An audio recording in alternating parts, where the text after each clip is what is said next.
दोस्तों, एक प्यारा सा देवी गीत सुनाने जा रही हूँ। आप लोग मेरे चैनल को लाइक करें, सब्सक्राइब करें, कमेंट करें। दुहरे पे तुहरे गरीबवा बोला, जगत जननी हो नयनवा खोला, जगत जननी हो नयनवा खोला। कौना कसूर माई हमका भुलैलू, कौना कसूर माई हमका भुलायू। गलती हमारे मैया मुहवा से बोला, जगत जननी हो नयनवा खोला, जगत जननी हो नयनवा खोला।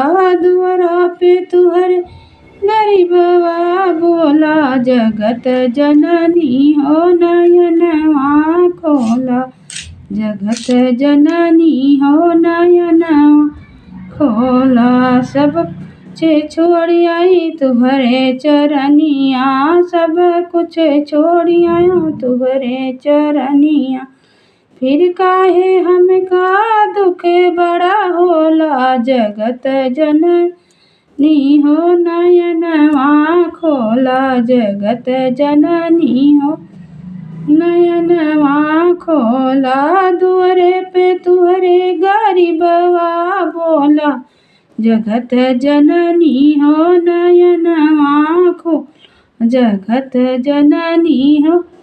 हम तो यह नारी गरीब हई मैया, हम तो यह नारी गरीब हई मैया। ज्ञान से ज्ञान तू भर दो, खाली है झोला, जगत जननी हो नयनवा खोला, जगत जननी हो नयनवा खोला।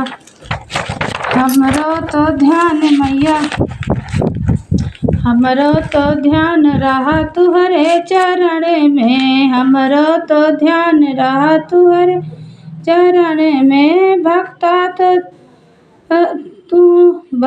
तो तुहर मैया दर से डोला, जगत जननी हो नयनवा खोला, जगत जननी नयनवा खोला। दुआरा पे तुहरे गरीबवा बोला, जगत जननी हो नयनवा खोला।